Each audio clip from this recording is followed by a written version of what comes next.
Yeah. You already know it's the Galactic one, Illinois I am.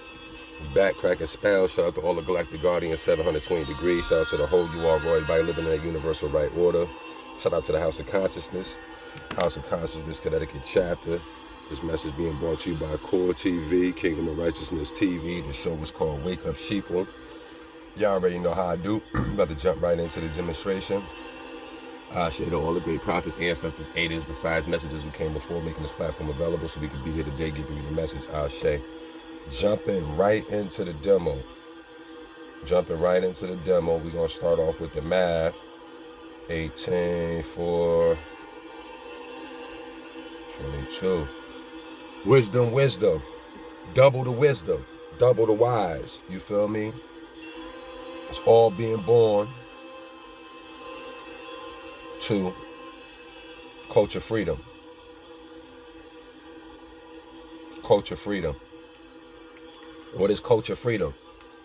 Your way of life, your culture. To free your dome. You know, to travel about unmolestedly, to practice the culture that you believe in and the shit that you follow, the vine and fig tree that you come from, without no hindrance. Right? Culture freedom. So today is Our Story Tuesdays. We're going to jump in right on it, on this Ogunish energy. We're going to talk about the 7 prophets of all time. These people I consider to be my 7 prophets. I'm going to put it like that. I don't know about you guys, but these were the schools of thoughts that I had to cross and come across and indulge in, indoctrinate myself in, learn, and create the Galactic Guardians. You know, it came off of all of these schools combined, using universal right knowledge. So each one of these schools of thought had a specific package for me. It was something in that school that I had to get in order to even create Galactic Guardians of 720 degrees. So the thing about it is I didn't go through these 7 schools in the order. It wasn't no order. It just so happened that I just happened to go through these schools naturally throughout my way of life. Rather it was in jail, rather it was in the hood, building on the block, rather it was in a mosque, rather it was at church. You know what I'm saying? Somehow, some way, I indulged in all these schools of thoughts of these great prophets. And so the first prophet of our time, would be Marcus Mosiah Garvey. You know, he came, bought the UNI, had a crazy movement, the most followers ever. Like I said, he had motherfuckers thinking go back to Africa mentally, not go back physically, like pack up and go, but more or less thinking Africa, thinking black, basically. You know, because at that time, people was under a dizzy spell. So when he came, he was like the prophet John. You know what I'm saying? Coming to prepare the people for a Jesus. Right? And this is where Noble Drew Ali coming at. Now, Noble Drew Ali, on the other hand, was teaching people birthrights, nationality, status, and jurisdiction, right? So he was trying to get people to understand that you was from the land right here. You know what I'm saying? Your people's been here long enough that you could claim the land right here. Yeah, we got African descendancy that been traveling back and forth on ships way before white men. But the point is, we was already here. You know? So him having ties to the indigenous people that was on the land, being here, he was a Cherokee ties and all of that. Cherokee, for most people that don't know the language. But he was already tied in, so he came to teach us, look, we right here. This is your land. You sovereign, blah, blah, blah, birthright, status, nationality. You know what I'm saying? ETC. So he brought that forth. The whole legal aspect of why we fucking got to deal with these people on the corporate war state policy. Why do we even got to deal with them? So he brought that to us, which is a very, very, very vital thing, because we're in a system where we don't even understand the legalities in the system that we in. So we're being subjected to all kind of shit, and he came to fix that, right? Then you got Elijah Muhammad. Taught the man how to eat to live. You know what I'm saying? The first one on the dietary laws for us. You know, got everybody to stop eating the pork. You know what I'm saying? A lot of black people stopped fucking with pork in general because of Elijah Muhammad and the whole, you know, Muslim aspect, blah, blah, blah. Not saying people wasn't naturally just stop eating meat or pork or whatever, but at that time it was a big thing. And I'm quite sure the pork industry lost a lot of black customers fucking with Elijah Muhammad. You know what I'm saying? Eddie also helped spiral and spark off other leaders. You know, so you got to give him the props. You got to tilt your hat to the brother Elijah Muhammad. Now, overstand Marcus Garvey was an attempted assassination on him, and they slander his character totally. Noble Drew Ali was assassinated. He was assassinated. Now, I'm bringing this up because these are our spiritual leaders. And I want y'all to see a pattern that happens to anybody who tries to come and help uplift the people. And when they make stories about these people and bring up they other lives and whatever else they got in their personal life, y'all run with that story instead of seeing the facts that these people just bringing these motherfuckers down because of what they doing, how powerful these people are. No matter what they doing on the side, whatever the fuck they got going on, that shouldn't block the fact that we're black, we're in America, and we're up against something, and these people try to go against it and they got knocked off. Period. That's what we should be seeing. I don't give a fuck about the other story. You know what I'm saying? None of that shit makes sense because any leader that came, they did it to him. You know what I'm saying? So after Elijah Muhammad, like I said, he birthed people like Malcolm X. X had over 3 million motherfuckers convert over to that Muslim shit. You know what I'm saying? X was a powerful brother. The number one on the CIA list. J. Edgar Hoover and him had him as the Messiah. They had Malcolm X as the Messiah because of his game. And plus, he broke down the spells of words. You know what I'm saying? He understood the whole etymological aspect of things because of Noble Drew Ali and them, what they brought forth. So now he was able to use that and stand on that. You know? So shout out to Malcolm X and the contributions that he did. And he's very important.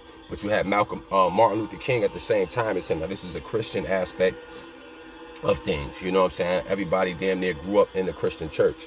If your parents wasn't already part of another religious sect or something like that, you basically was born into Christianity, most of us, you know, believing in God and the devil and all of that, going to church, Baptist churches and shit like that. So Martin Luther King, he was the church Christian aspect of it. You know what I'm saying? He brought that meekness, you know what I'm saying? Taught us how to be meek, really, you know, and have the high spiritual aspect for your source.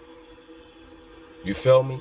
He made you stand on that, you know, type shit. Like, you know what I mean? So he was a stand-up dude, put it like that. He got assassinated. Another person who got assassinated. Malcolm was assassinated. Martin was assassinated. Noble Drew Ali was assassinated. You dig what I'm saying? Elijah Muhammad's character was slandered. Marcus Garvey's character was slandered, and he was attempted assassination on his life. Next brother I got coming up is Clarence X. Clarence X the 13th. Also a spin out of the school of Elijah Muhammad and them, the NOI. And he basically came for the babies. He came for our youth. Clarence X came to teach the youth, you feel me? So that was dangerous because, you know, not only was the Black Panthers and them, you know, having programs that would feed the youth and ETC and all of that, but this brother was actually teaching the youth that they were God. Teaching the youth that they were God. You know what I'm saying? So that's a dangerous message in the eyes of the people. And so they assassinated the brother. You know what I'm saying? They assassinated the brother. Now, assassination could have came from whoever, whatever. I just know the message was powerful. And you got to look at it from a spiritual lens and not just the physical mundane aspect. You got to see how the forces take these people out. Because these people are doing something so powerful to go against, you know, a certain frequency. You know what I mean? And last but not least, after Clarence X, you have my master teacher, Malachi Z. York. Malachi Z. York is locked up right now. You know what I'm saying? Fucking around with these people and all of that, you know? So, the greatness that he brought, he produced land. He went and got land for niggas to build on and all that shit. So, when they see leaders moving like in this capacity, getting land, you know, teaching the babies that they God, you know, having 3 million motherfuckers convert over, you know what I'm saying? Having over 8 million followers, you know what I'm saying? Having boats and ships and shit like that. Having motherfuckers teaching them the status and the nationality and the birthrights of what's a corporate war policy. You dig what I'm saying? Teaching people how to eat to live so we don't buy the products that they're pushing.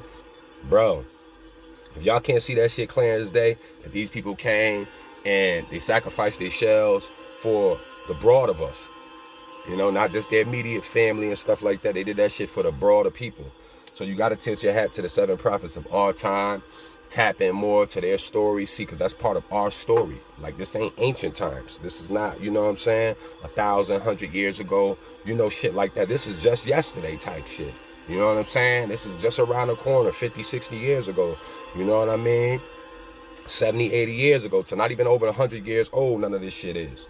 You know what I mean? Damn near. So you got to pay attention to this shit and see what we've been doing for this last century and how the forces that's on our side send these aiders, prophets, messengers, and messiahs of Allah, or all laws of the universe, to come help us when in need. Because we're at a period of time where we're destroying ourselves. You know, it's like this. Earth is the center stage of the whole universe. The whole universe is watching us like a movie, waiting to see if we're going to complete a certain task, which means be successful at advancing and not devolving. We're supposed to evolve and grow into another type of being, but we keep decreasing because we keep doing man shit. We're not doing God-like shit. You know what I'm saying? So the more we do man-like shit, the more we destroy ourselves. I'm going to give you a prime example. Using the technology today, like the cell phone device, we have fucked up our memory a little bit because now we can't even remember phone numbers. You can't even remember phone numbers. So you can't tell me that man's advancements, or what we call an advancements, is not devolving us. That's a prime example of how we're being devolved by fucking with shit and keep doing shit out here and not tapping into natural nature. Because we're really supposed to be using telepathy. Whoever said we needed the phone, I could send you the message in your head if you want to pick it up and receive it. But we not choosing to use that type of ability. We blocked out by all these wires and all this other shit, satellites and different things. Foods we eating, dumbing us down, keeping us more dense, etc.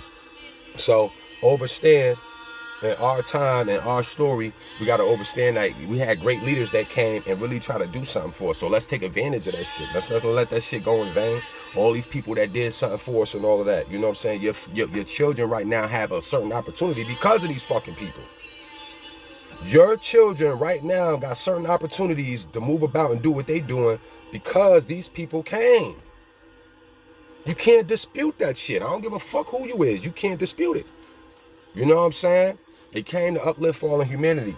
So let's not fall back down. You know, after they done try to lift us up and shit, we falling right back down type shit. Nah, let's continue to uplift each other. You know what I'm saying? By sharing these kind of stories and the positive aspect about it, not the negative shit. Because everybody got something negative. The person that's talking about the prophets got some negative shit on them. The motherfucker who trying to slander them got shit on you, and you ain't did no great shit like them. You can't even compare it to the works that they did on the planet. But you talking about these motherfuckers. Like, what gives you the audacity and authority to speak on motherfuckers? You know what I'm saying? But thou shalt not judge, though, right? So, like I said, we all got flaws and ain't nobody perfect. You know what I'm saying? Tap into our story, learn about your leaders, your prophets, teach your children, and indoctrinate them about your prophets. And it's not racist to do that. They do it all the time. Other races do it all the time. They speak about the greatness of this person, and that person, no matter what they did in life. Some of these people were clan members and all that, and they still got statues and all that shit up by these motherfuckers. They got motherfuckers on the dollar bills that were slave owners. So you can't tell me we cannot talk about Marcus Garvey's and all and promote it and pump it every day hard. The same way they pump that dollar in your face with that slave master on it. Come on, man. Make some fucking sense of this shit. It's the Galactic One. Y'all traveling in harmony. Peace.